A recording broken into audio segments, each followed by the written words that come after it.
Hi, my name is Stacy Brinks. I was asked by a friend to talk to you today about PTSD, about how I was diagnosed, what my symptoms were, and what my treatment plan was, and how I'm coping with that during the pandemic. So let's just start with my diagnosis. I went to my doctor. I had a whole list of symptoms, and I knew that something was wrong. I just didn't know what. Some friends and family had told me some things, and I didn't believe them. So some of my symptoms were nightmares, guilt,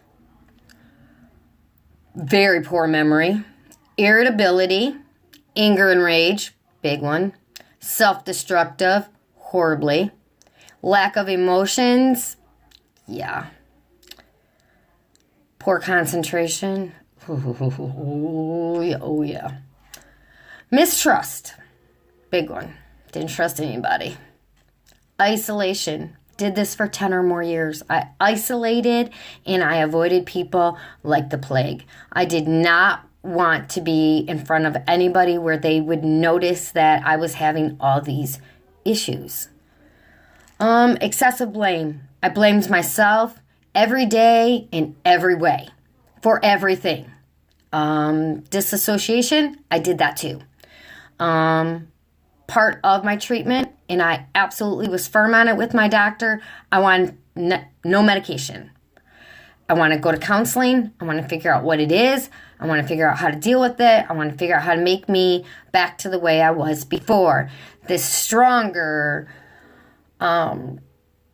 stubborn, well-educated, powerful person that some of my closest friends were telling me I was. And I'm like, who are you talking about? Who is this girl? Where'd she go? She's not here. I'm not her. I have no idea what you guys are talking about. Because I don't feel like that. Whoever she was, she doesn't live here no more. After several weeks of this, and it did not show up for a long time.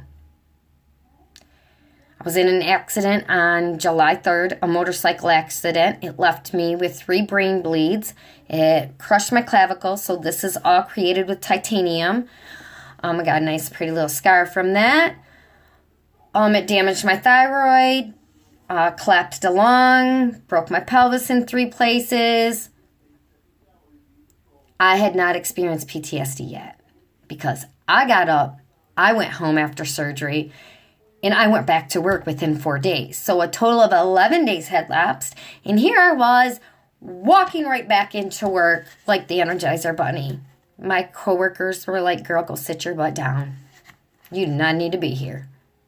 Well, PTSD didn't strike you yet. I had the symptoms, but it wasn't full blown. It probably took from July till early September when it was in full force. And that's when I contacted my doctor. He said, I don't doubt that you have it. When your brain totally went down, and I was in a coma for 2 days. So when my brain went down, all of my defense mechanisms were gone. I no longer had them. I didn't know how to defend myself from the ongoing name calling. I was crazy. All these things I had or was thinking or dreaming or the nightmares, they were all in my head. I was making them up. I was delusional. That they knew what I was going through. There's some things that you don't do to somebody with PTSD, and that's called them crazy. Do not tell them it's all in their head. And do not tell them that you understand, because you will never understand what PTSD is like. Never. Unless you experience it, you will never know. It's impossible. What you can do is acknowledge that they have something that you know nothing about.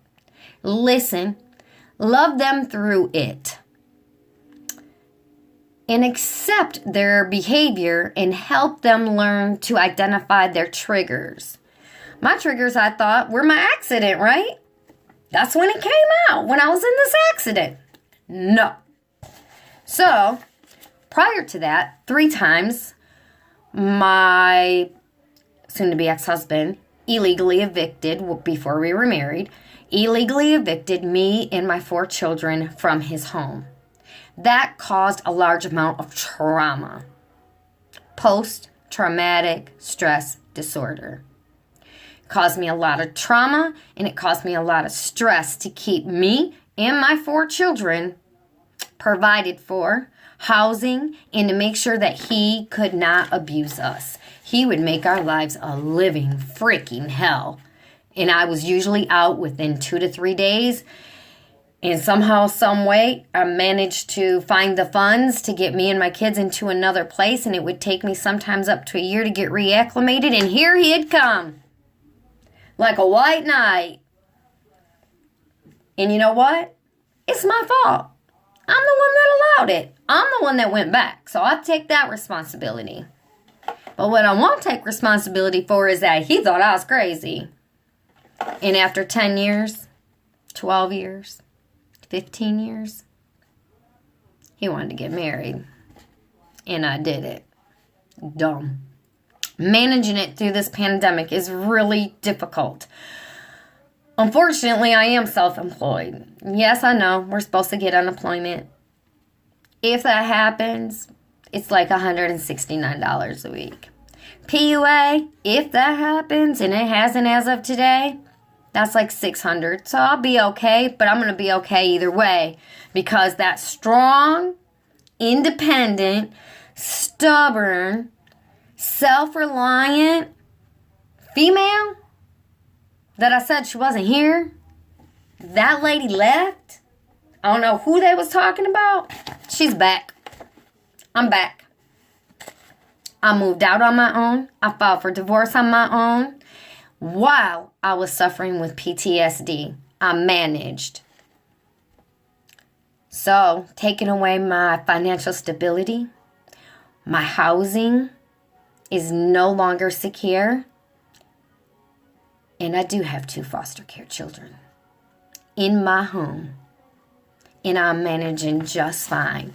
So if you struggle with PTSD or you think you might, just know there are people out there that love you and they want to help you. If you don't and you know somebody, get them in counseling. I was able to quickly and effectively, within 9 weeks of entering into counseling, to identify what my triggers were. And I've done my best to manage through them. Well, it's been a joy. I hope that you all have some insight to what PTSD is like, and you have a nice evening.